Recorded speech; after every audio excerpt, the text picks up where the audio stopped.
E aí, tudo bem? Beleza? Bom, vamos hoje resolver uma questãozinha do ITA aí, aproveitando, né, puxando o gancho que a gente vai começar ano que vem, ali em janeiro, o curso de relatividade especial e geral. Peguei aqui uma questão do ITA desse ano, né, da última prova, 2023, primeira fase, foi a última questão, a questão 12, que fala exatamente de relatividade, né, exige ali conhecimento sobre conceitos da teoria da relatividade especial. Mas além disso, né, isso aqui é uma questão que poderia ser resolvida em 2 minutos. Vamos discutir um pouquinho mais o que a relatividade no fundo faz, né? Para quem já estudou um pouquinho mais a fundo aí. Porque essas questões desse ano do ITA não foram muito difíceis não, falar bem a verdade, tá? Dos últimos 10 anos aí, eu acho que essa de 2023, essa edição, foi uma das provas mais fáceis. Claro, né, no quesito pro ITA, né, pro nível IME-ITA, foi uma das provas mais fáceis que teve. Eu não lembro de outra prova que teve uma quantidade de questões assim. As questões elas eram trabalhosas, né, nesse caso aqui, mas não eram conceitos difíceis, não. E, inclusive, esse aqui de relatividade já caiu bem piores, né? Inclusive, vou deixar aqui no cardzinho uma questão do ITA de relatividade que era bem pesada, sobre efeito Doppler relativístico. Mas, bom, a questão 12, né, basicamente diz o seguinte. E quem lembra dessa camisa aqui, hein, velho? Pô, essa aqui é das antigas, né? Quem lembra? Na verdade, eu fiz uma copiazinha da outra, que a outra não cabia em mim mais. Aí eu tive que tentar imitar a outra, né?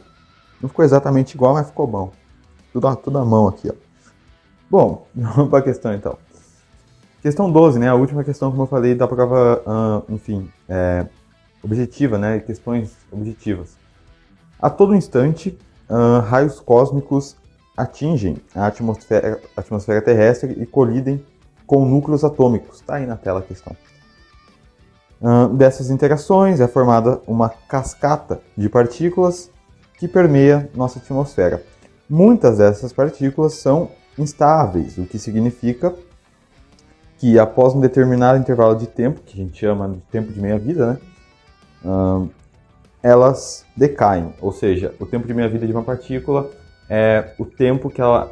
é um ΔT, né, o intervalo de tempo que uma certa partícula, ou que uma certa amostra demora para cair pela metade. Então, se você tem 100 gramas de alguma coisa, enfim, o tempo de meia-vida dessa coisa, então, né, após o ΔT dessa amostra, de 100 gramas vai cair para 50.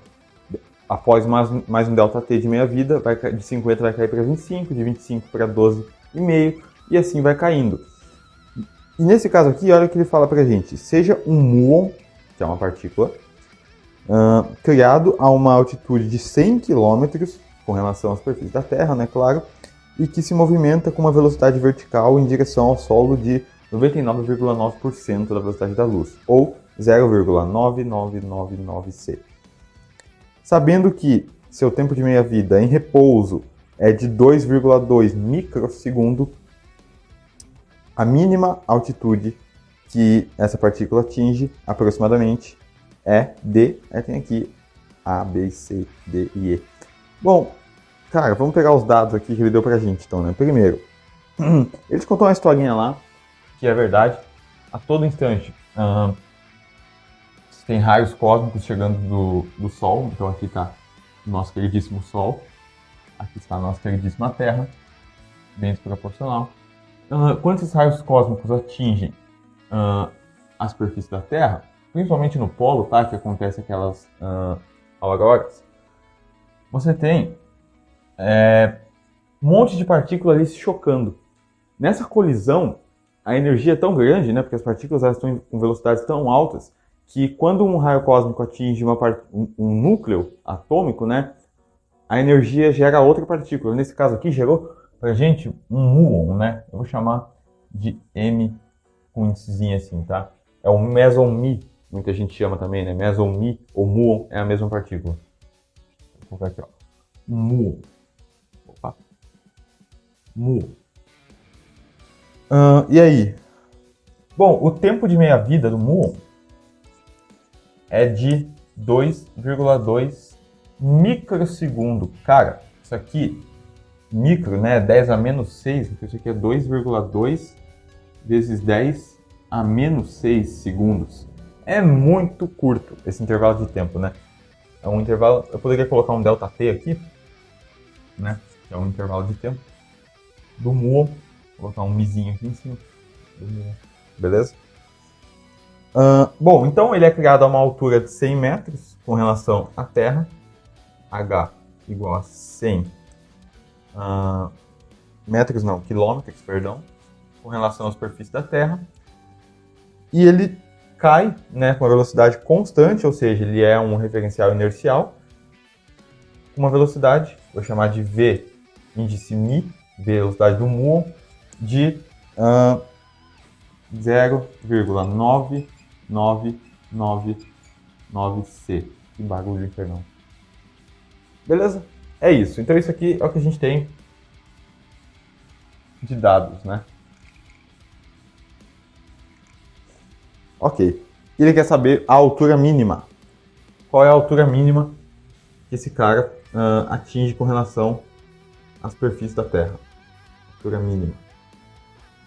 Vou colocar um Hzinho assim, ó. Bom, é fácil entender isso para quem já viu relatividade, né? Claro, se você está fazendo ITA, você já passou pelos tópicos de relatividade. Agora a questão é a seguinte: como é uma aula para todos, o que acontece? O que é a teoria da relatividade, se não apenas uma teoria para estabelecer medidas feitas entre dois referenciais inerciais? É isso que ela faz, relatividade especial. Ela serve para isso. O único propósito da relatividade especial é estabelecer, né, conectar medidas feitas entre dois referenciais inerciais. Muita gente tem aquela ideia, né? A equação ΔT, o tempo que eu meço, é igual a um gama, que é um fator chamado fator de Lorentz, a gente já vai falar dele, vezes ΔT0. Esse ΔT0 aqui a gente chama de tempo próprio. Muita gente acha que a partícula estando numa velocidade muito alta, ou então uma nave numa velocidade muito alta, muito próxima da luz, ou até mesmo na velocidade da luz, coisa que é impossível, mas caso conseguíssemos, muita gente acha que as coisas lá iam se passar de formas diferentes, né? Que o tempo passa mais devagar e que você contando 1 segundo e olhando para o seu relógio isso não ia bater. Não, cara, tá errado esse conceito. Pensar desse jeito. Por quê? Porque assim como o tempo dilata, pensa que o espaço-tempo, você tem um intervalo de espaço e tempo, certo? Que tem uma certa distância. A gente chama isso de intervalo espaço-temporal. Ele mede uma certa distância. O tempo dilata para um dos referenciais, mas ao mesmo tempo que o tempo dilata, que ele fica maior, o comprimento ele se contrai, né?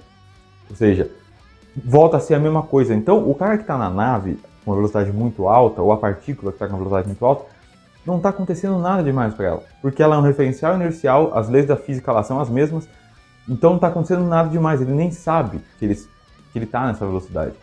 Né? Se ele, tipo assim, ele poderia nem saber que ele está nessa velocidade. Se ele, enfim, como ele é um referencial inercial, tudo que acontece para um acontece para o outro. Qual que é a grande questão? A grande questão é quando você vai tentar comparar intervalos medidos para um referencial inercial que está fora dessa nave, que não está com essa velocidade, e um cara que está com essa velocidade, que mede um tempo onde dois eventos acontecem na mesma posição. Por exemplo, isso que é definido, né, o tempo próprio. O tempo próprio, né, que é o tempo que eu meço, por exemplo, seria o tempo de eu ouvir, por exemplo, 2 estalidos de dedo. Então, se esse estalido de dedo aconteceu no mesmo lugar, para mim, na mesma posição, o tempo próprio é medido por mim. Por quê? Porque se eu tenho alguma coisa que está andando aqui, vamos lá, tenho uma caixa fechada aqui, por exemplo, imagina que tem alguém aqui dentro. Esse alguém, como eu disse, tá? Isso aqui é para enriquecer a aula, eu não tenho pretensão só de pegar e resolver a questão, porque eu poderia fazer isso em 2 minutos, porque essa questão é bem fácil. Mas a ideia é a gente entender aqui o que é a relatividade especial, pelo menos um pouco. Tem alguém aqui nessa caixa. Essa caixa está com velocidade próxima à da luz. Quase a velocidade da luz.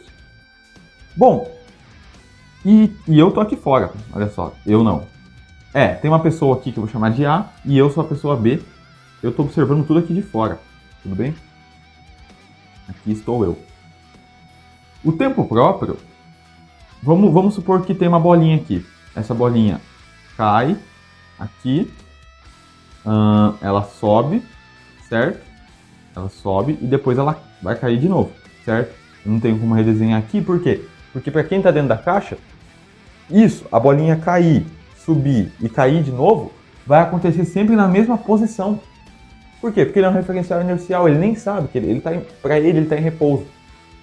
Suponha que ele não tem acesso à parte de fora. Ele está numa caixa toda fechada, iluminado lá dentro.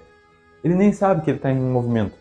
Então, para ele soltar uma bolinha, a bolinha vai cair no chão dessa caixa, vai subir e vai cair na mesma posição.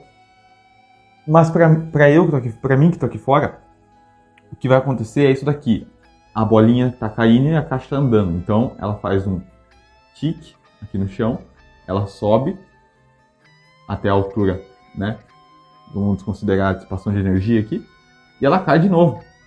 Só que olha o que aconteceu para mim que estou aqui fora. Eu estou observando tudo de fora, né? Para eu que estou observando aqui tudo de fora, olha só o que aconteceu. A bolinha primeiro cai numa posição x1, depois ela cai numa posição x2. Então o intervalo de tempo entre uma caída e a outra, uma batida da bolinha no chão e a outra batida, não é na mesma posição para mim. Eu marco x diferentes, 2x diferentes. Enquanto para o cara que está lá dentro, ela cai sempre no mesmo x, na mesma posição. Isso que é o mais interessante. Então, esse ΔT0 aqui é medido no referencial onde dois eventos ocorrem na mesma posição. Legal? Por que eu estou ressaltando isso? Porque esse ΔT de meia-vida aqui, de 2,2 microsegundo, como ele disse na questão, a própria questão fala isso, é no referencial do muon. Ou seja, é no referencial... Esse ΔT de meia-vida aqui é o tempo próprio, é o tempo que o muon mede a cada decaída da amostra, certo? Porque se você parar para pensar, olha só, olha o tempo de meia-vida desse cara aqui. Se essa relação não existisse, ou então se a relação newtoniana fosse correta, ΔT é igual a ΔT0, o que significaria dizer que o tempo flui uniformemente, né, sem relação externa com qualquer outra coisa. Aquela noção de tempo de Newton, né, que é igual para todos e que não tem relação externa com qualquer outra coisa, ele é absoluto e tudo mais. Isso daqui, esse tempo de 2,2 microsegundo era para todos os observadores medirem, se isso não fosse, se isso aqui não existisse. E se todos os observadores medissem isso daqui, nós jamais detectaríamos muon na superfície da Terra. Por quê? Porque o tempo de minha vida, isso aqui é muito rápido, é 10 a menos 6 segundos. É muito rápido. Então, se você pega uma amostra de 100 gramas, que seja, você não esperava ver nada quando isso aqui chegasse no chão, né? O fato é que a gente detecta. Por que a gente detecta? Por causa da comprovação. Isso aqui é uma comprovação da teoria da relatividade, pô. Porque isso acontece. Acontece por quê? Olha só. O ΔT, então vamos lá, o ΔT0, o tempo próprio, é o tempo de meia-vida do muon. ΔT do muon, certo? Que é 2,2 microsegundo. Bom, esse cara aqui é o cara que faz toda a nossa transição de um referencial para o outro. É o fator de Lorentz, né? Então, ele é escrito como 1 sobre a raiz de 1 menos a velocidade em questão ao quadrado sobre a velocidade da luz ao quadrado. Nesse caso aqui, como a gente está analisando a velocidade do muon, vou colocar um V, não precisa nem ser vetorial, tá? V do muon sobre C quadrado, V quadrado sobre C quadrado. Geralmente a gente dá uma letra para isso aqui que se chama beta, tá? Beta é a razão V sobre C, então ficaria 1 menos beta quadrado, mas eu vou deixar assim. Bom, quem que é esse gama então? A gente substitui os valores aqui, ó. O gama ele é 1 sobre a raiz de 1 menos... Qual que é a velocidade do muon? 0,999999 C, tudo ao quadrado, dividido por c quadrado. Ah, então quando eu distribuir esse quadrado aqui, o c mata com o c quadrado mata com o c quadrado, fica 0,999 ao quadrado. Raiz disso daqui, né? Perdão.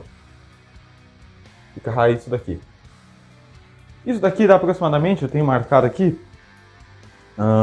onde que está? Aqui, ó. 70,4, tá? Aproximadamente. 70,4. 70,4 é o quê? É um número, cara. Esse cara aqui é adimensional. Ele não tem dimensão. Ele é 1 sobre 1, velocidade dividido por velocidade. Então, as dimensões ali, elas matam. 70,4. Então, a nossa equação está completa. Como eu falei, a gente resolve isso aqui de forma simples. O tempo, que a gente vai medir, né? O que eu quero é o ΔT. Então, o ΔT vai ser o fator de Lorentz, gama, vezes o tempo de meia-vida do muon. Bom, mas eu já sei quanto que esse gama vale. Esse gama vale 70,4 vezes o tempo de meia-vida no referencial do muon, 2,2 microsegundo. E eu fiz essa conta. Agora agora é só matemática. A gente já volta a falar da física. Isso daqui dá aproximadamente 156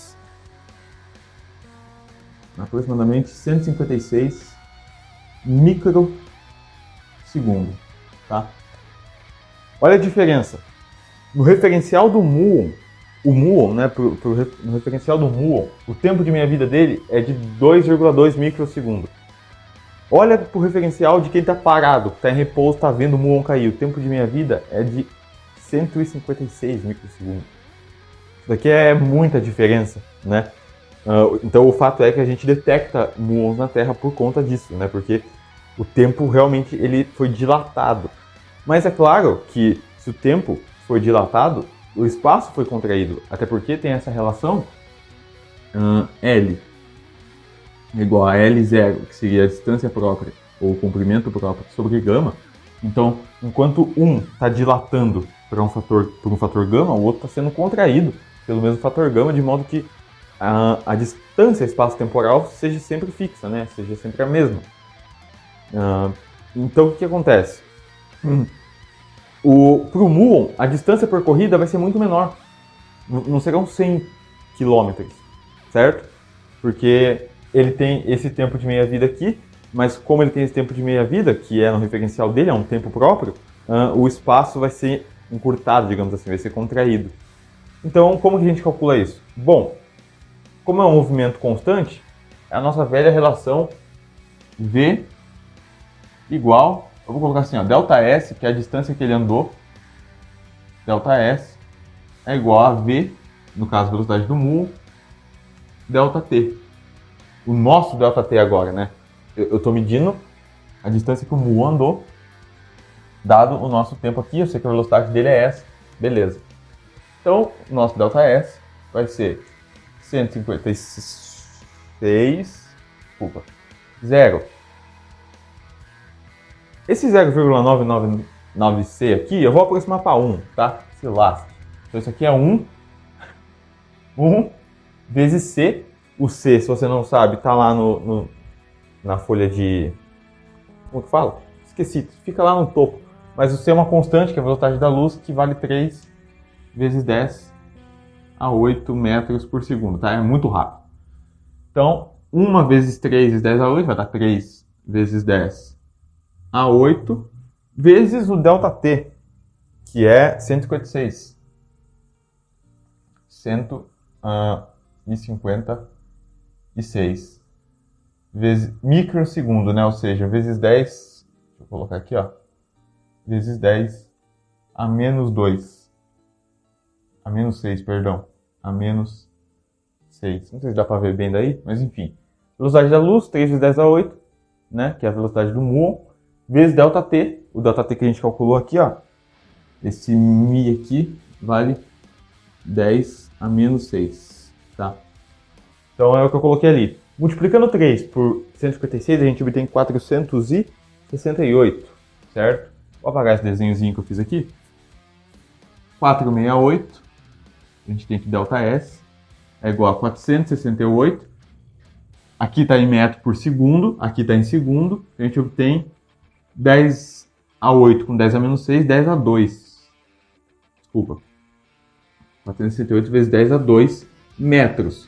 Como eu quero em quilômetros isso daqui, né, já que a altura ele me deu em quilômetros, o meu ΔS vale, vem para cá, 46,8 vezes 10 a 3, né, que seria quilômetro. Vou colocar direto aqui, ó. Quilômetros. Isso é aproximadamente o quê? 47 quilômetros, né? Cuidado, não vai sair marcando a questão errada, que tem essa opção lá, 47 km, porque não é isso que ele está pedindo. O que ele está pedindo é a altura mínima, e isso aqui não é a altura mínima, é a altura que o muon é o caminho com que foi encurtado, né, a distância para o muon, para o referencial do muon. O que ele quer, na verdade, né, é a altura mínima com que esse cara vai chegar, né? A altura mínima com relação à superfície da Terra é a altura dada, h, menos o nosso ΔS que a gente acabou de calcular. Então, a nossa altura mínima é igual a 100 km menos 47 km. Isso dá pra gente 53 km, tá? Então, a gente chega, deixa eu ver ali qual que é a resposta, na letra D, de deu tudo certo. Letra D é a nossa resposta. E, bom, como eu disse, né, não queria chegar aqui só te passar a resolução.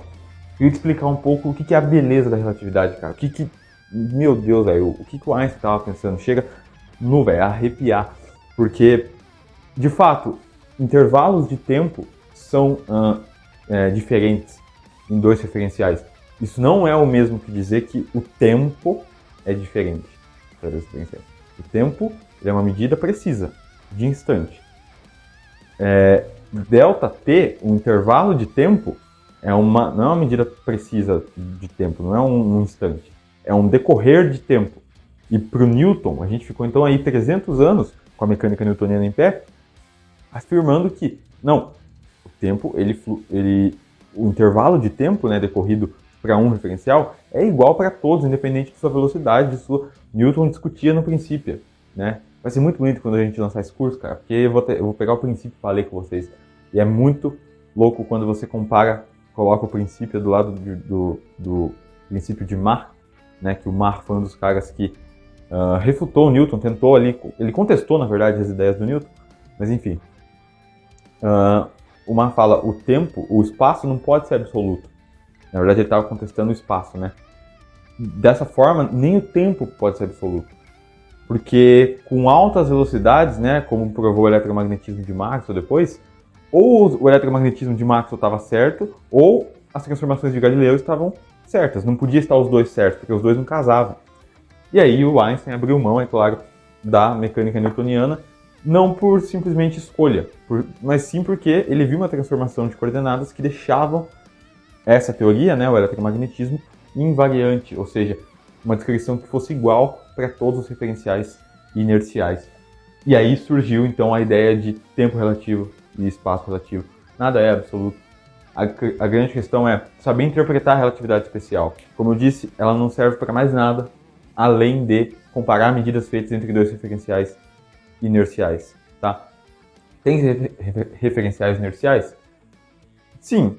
Não que você não possa introduzir aceleração em relatividade especial. Você pode, não tem nada de errado com isso, na verdade. Muita gente acha que a aceleração só é tratada em relatividade geral.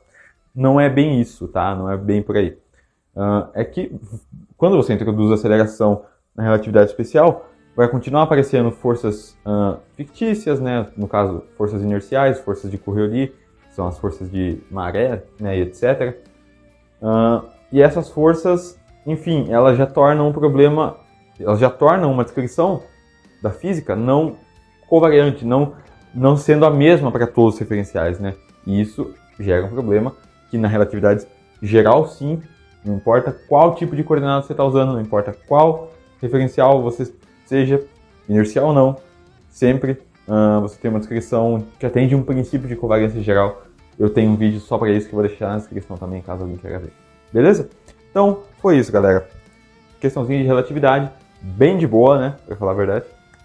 Só passei um tempo a mais aqui mesmo, porque eu queria que vocês, para quem nunca viu, ou para quem tá tendo o primeiro contato, entender o que é essa tal de relatividade especial. Beleza? Espero que tenham gostado, espero que tenha ajudado. Qualquer coisa deixa nos comentários. Valeu, falou e fui!